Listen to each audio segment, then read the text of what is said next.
ஈரோடு கருங்கல்பாளையத்தில் பாரம்பரிய முறைப்படி பொங்கல் திருவிழா கொண்டாடப்படுகிறது. இது பற்றிய தகவல்களை செய்தியாளர் ஜான் மைக்கேல், ஐஸ்வர்யா ஆகியோரும் தருகின்றனர். அதனை பார்க்கலாம். புதிய தலைமுறையின் நேயர்கள் அனைவருக்கும் இனிய பொங்கல் வாழ்த்துக்கள். அதாவது நம்ம இப்போ இருக்கிற இடம் பார்த்தீங்க அப்படின்னா ஈரோடு கருங்கல்பாளையத்தில் இருக்கும்.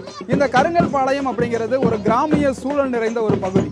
நகரத்தினுடைய மையப்பகுதியாக இருந்தாலும் கிராமியத்தோடு இருக்கிறதுனால தமிழர்களுடைய பாரம்பரிய கலைகளானது தொடர்ந்து இங்கு பறைசாற்றும் விதத்தில் நடைபெற்று வருகிறது. தற்போது நம்ம பார்த்துட்டு இருக்கோம், இந்த சின்ன சின்ன பிள்ளைங்க கூட சிலம்பாட்டத்தில் அழகாக விளையாடிட்டு இருக்காங்க. மன்னர்கள் காலம் தொட்டு இந்த விளையாட்டானது பார்க்கப்படுகிறது. அதாவது இந்த பொங்கல் பண்டிகை வருடந்தோறும் ஒரு கருவை மையமாக வைத்து கொண்டாடப்படுகிறது வழக்கம். இந்த வருடம் பார்த்தோம் அப்படின்னா வறட்சியால் பாதிக்கப்பட்ட விவசாயிகளுக்கு ஒரு அஞ்சலி செலுத்தும் விதமாக இந்த பொங்கல் பண்டிகையானது பார்க்கப்படுகிறது. தற்போது கலைத்தாய் அறக்கட்டளையினுடைய நிர்வாக இயக்குனர் மாதேஸ்வரன் இருக்கிறார், அவரிடம் பேசுவோம். ஐயா, வருடந்தோறும் இந்த பொங்கல் பண்டிகை வெகு சிறப்பாக நடைபெறுது. இந்த பொங்கல் பண்டிகை எதை மையப்படுத்தி நடத்துறீங்க? ஒன்றும் இல்லை, ஒவ்வொரு ஆண்டு நம்ம கலைகளை பொங்கலாக கொண்டாடி இருக்கோம். ஒவ்வொரு கலையும் நம்ம மேம்படுத்தணும் அப்படிங்கிறத கலை பொங்கலாக கொண்டாடுறோம்.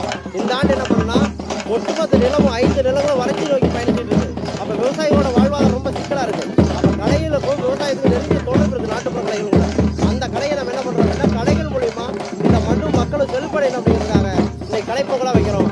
5 நிலங்களும் வறட்சி நீக்கணும் அப்படிங்கிறதுக்காக அதான் நம்ம பொங்கல் கொண்டாடுறது. அதாவது பார்த்தீங்கன்னா இந்த தமிழர்களுடைய பாரம்பரியத்தை பறைசாற்றும் விதத்தில் சிலம்பாட்டம், மயிலாட்டம், இந்த மாதிரி பல்வேறு கலைகள் வித்தைகளை மாணவர்களுக்கு கற்றுக் கொடுத்துருக்கீங்க. இது இன்னும் மென்மேல உயர்வடைகிறதுக்கு என்னெல்லாம் முயற்சிகள் எடுக்கணும்னு நினைக்கிறேன்? இல்லை, ஒன்றும் இல்லை, தொடர்ந்து ஒரு பயணம் தான் முக்கியம். கிட்டத்தட்ட ஒரு 22 நாடுகள் அந்த கலைகள் பயிற்சி கொடுத்துருக்கிறோம். இதோட என்னென்ன நிறைய இன்னைக்கு மாணவர்களோ பெற்றோர்களோ விரும்புகிறாங்க. நாட்டுப்புற கலைகள் நம்ம வாழ்வில் தொலைஞ்சிட்டு இருக்கிறத புரிஞ்சுக்கிறாங்க.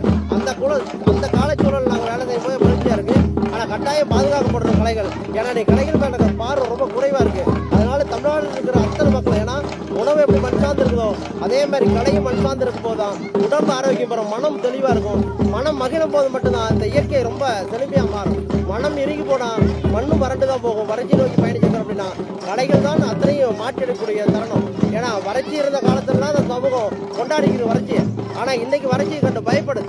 அப்போ எப்படி இந்த சமூகத்தை பார்க்கணும், இதை எப்படி வெல்லணும் அப்படின்னா கொண்டாட்டமாக இருக்கணும். அது கலைகளோடு நாட்டுப்புற கலைகளோடு கொண்டாடும் போது கட்டாயம் வறட்சி போகுங்கிறதோட நம்பிக்கை வரும். அதாவது இவர் தெரிவித்தது போல பார்த்தோம் அப்படின்னா நாட்டுப்புற கலைகள் மையமாக படுத்தி தான் மறைந்து கொண்டிருக்க விவசாயத்தையும் பாதுகாக்க முடியும்னு சொல்லப்படுது.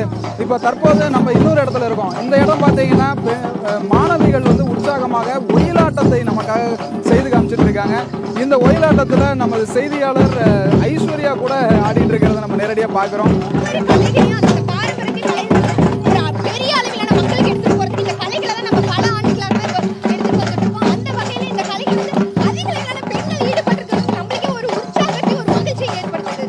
நீங்க சொன்ன மாதிரி பார்த்தீங்கன்னா ஐஸ்வர்யா, இந்த கலைகளில் இப்போ நம்ம விளையாடிட்டு இருக்கிறத தான் பார்த்துட்டு இருக்கோம். அதாவது இந்த பெண்கள் மத்தியில் தற்காப்பு கலைகளை அதிகப்படுத்தி தற்போது நடக்கக்கூடிய பாலியல் வன்கொடுமைகளுக்கு எதிராக தங்களை காத்துக்கணும் அப்படிங்கிறதுல ஒரு தீவிர முயற்சி எடுத்திருக்கிறத இதுலேருந்து நம்ம பார்க்குறோம். இந்த பொங்கல் பண்டிகை அப்படிங்கிறது தை பிறந்தால் வழி பிறக்கும் அப்படின்னு சொல்லுவாங்க. அப்படிப்பட்ட தை பிறந்திருக்கு. இனி விவசாயிகளுடைய வாழ்வில் வசந்தம் வீசி வழி பிறக்கும் என்ற எதிர்பார்ப்பு நிலவுகிறது. புதிய தலைமுறைக்காக ஒளிப்பதிவாளர் சதாசிவம் மற்றும் செய்தியாளர் ஐஸ்வர்யாவுடன் ஜான்.